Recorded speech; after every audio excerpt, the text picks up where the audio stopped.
Senhoras e senhores, a gasolina então foi reajustada em 18,5%, né? A Petrobras falou da canetada, pimba, vai ser isso daí. Muita gente reclamando dos acionistas, muita gente reclamando ali do monopólio da Petrobras. Eu sou uma delas, né, que está reclamando em relação ao monopólio da Petrobras. Para que serve a ANP, cara? Agência Nacional do Petróleo? Para nada. Assim como o CAD, né, o Conselho Administrativo de Defesa Econômica. São dois órgãos, duas autarquias que não têm muita serventia, né? Porque parece e transparece, né, que outras empresas ou outros órgãos, né, possuem autoridade por cima dessas autarquias, né? Vocês acham que a Anatel manda em alguma coisa? Quem manda são as grandes operadoras, cara. Vocês estão me entendendo? Quem manda na conexão, na infraestrutura de rede do Brasil são as grandes operadoras, não é a Anatel, que deveria ser, né? Mas não é. Então, essas autarquias são meros símbolos para falsear, né, a democracia brasileira. Né? Então, a gente vê isso na prática. Tá? Na teoria, vocês podem falar qualquer coisa. Ah, não, João, mas na teoria está na Constituição e tal. Cara, teoria é uma coisa, prática é outra. Né?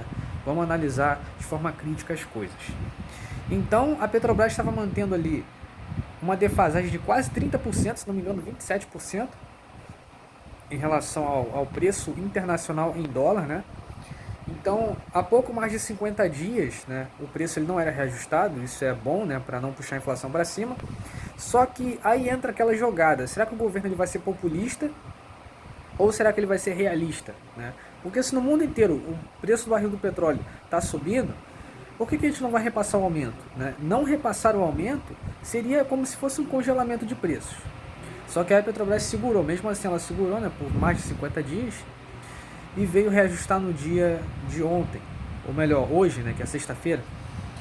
Daí o reajuste já passa a valer a partir de hoje, tá? Puxando, obviamente, a inflação para cima. Ainda com uma defasagem de 6%, algo em torno de 6%. Ah, João, então você acha que deveria estar no preço internacional 0 a 0?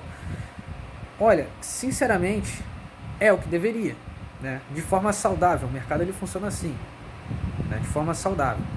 Mas eu não concordo, cara, com a política que a Petrobras vem fazendo, a política monopolista da Petrobras. Tá? Óbvio que é muito mais difícil o Brasil investir em refinaria, tá? Porque refinaria é uma coisa cara, muito mais difícil, né? Certamente não existe dinheiro mágico, não existe impressão de dinheiro, algo que faça surgir uma refinaria aqui do nada. E evidentemente nós temos que melhorar nossa eficiência, nossa produtividade brasileira, que não melhora desde os anos 80. A produtividade brasileira está estagnada desde os anos 80, então não é de se esperar muita coisa da nossa infraestrutura, da nossa produção. Tá? Agora, a fórmula para isso melhorar, cara, justamente é ter investimento privado, não só investimento estatal, tá? Tem investimento estatal e privado no setor de refino. Né? Porque o Brasil ele exporta óleo cru, mas ele importa derivado. Estão me entendendo? Ele exporta para que lá fora esse óleo seja processado e daí ele importa o derivado. O derivado, obviamente, ele vai sair mais caro por ele ser derivado, né? Óbvio. Por ele ter todo o processo de refino, né? Todo o processo químico de separação, obviamente vai sair mais caro. E como tudo é cotado em dólar, e o dólar está a R$ 5 nesse exato momento, daí a coisa piora pra gente. Né? Só que não tem muito o que fazer, gente. Não tem muito o que fazer, tá?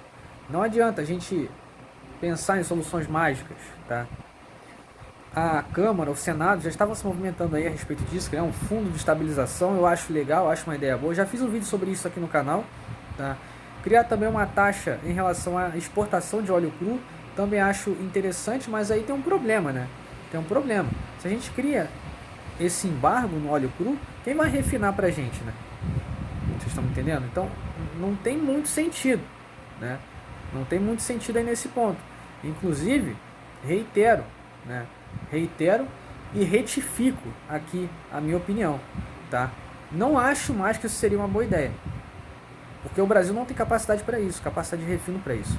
Vai ter risco de desabastecimento caso isso aconteça, tá?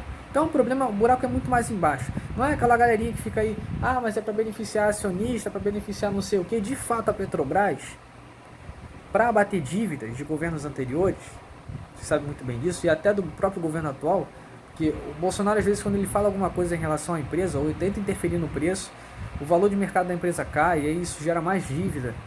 Então, são todos os governos, eu não estou falando de governo A, governo B, são todos eles.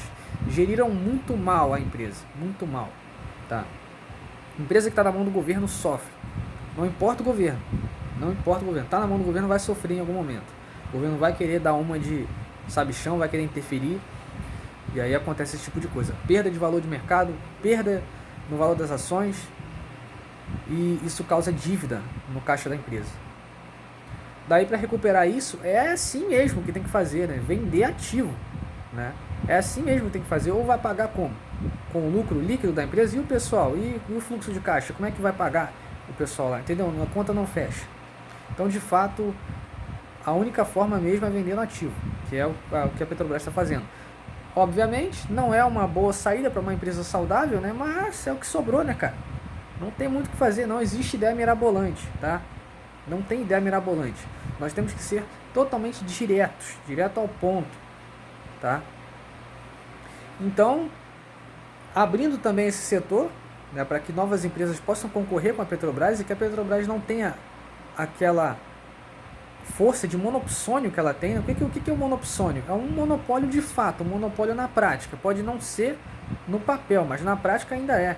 Porque sempre quando você vai assistir um jornal, um telejornal, o que eles falam? A Petrobras reajustou hoje o gás em tanto por cento. A Petrobras, tá? Não foi a ANP, foi a Petrobras. Então não pode existir isso, cara. Uma empresa só ditando, né, os preços aqui dentro. O mercado ele tem que ser maduro. Tem que ser um mercado mais maduro. Tudo bem que o mercado brasileiro não é maduro. Se ele ainda tem defasagem, é porque ele não é maduro, tá? Mas o mercado brasileiro tem amadurecido sim, né? De um tempo para cá ele tem amadurecido. E eu acho que... Acho não, eu tenho certeza que daqui para frente ele vai amadurecer mais ainda. E essas propostas aí do Senado, do Congresso, de fato, né, vão ter ali um peso significativo. Talvez para o bem, talvez para o mal. Eu não vejo nenhum problema nisso, em fundo de estabilização. Claro que vai ter que tirar dinheiro de algum lugar, obviamente. Mas eu não vejo um problema em relação a isso, a aplicação desse fundo, tá? Seria legal manter ali um preço, né? Você cria ali um preço, uma margem, uma coisa semifixa, né? Ele pode variar para cima ou para baixo, mas numa margem, dentro de uma margem, né? Assim como o câmbio semifixo do dólar, né? Que foi lá na década de 90. Bom, no mais, é uma ideia interessante e facilitar, né, o investimento em refinaria no Brasil, que vai melhorar muito, muito isso. Mas são coisas do cotidiano, né, cara? Aí vem aquele pessoal falando, ah, mas em 2008 o barril de petróleo estava $140 e o Iaqui custava o litro 2,70 da gasolina. Pois é, cara, mas tenta explicar para um cara desse quanto valia o dólar naquela época. Era 1,80, 1,70, tá? Então não adianta, não tem, cara, não tem malabarismo mental, não tem fórmula mágica, tá? Não é essa coisa aí de beneficiar acionista, até porque a gente tem que olhar as coisas como elas são e não como a gente acha que é, tá? A gente tem que olhar as coisas como elas estão ali, como elas são de fato. E elas são assim, tá? Elas são assim. Eu não tô passando uma visão aqui de mercado da coisa, né? Porque não existe. Aqui no Brasil tem muita essa dualidade, né? O funcionário público e o pró-mercado. Cara, parem com isso. Parem com isso. Simplesmente parem com isso. Se você quer o bem do país, veja as coisas como elas são. Não como você acha que é. Tá? E é isso por hoje.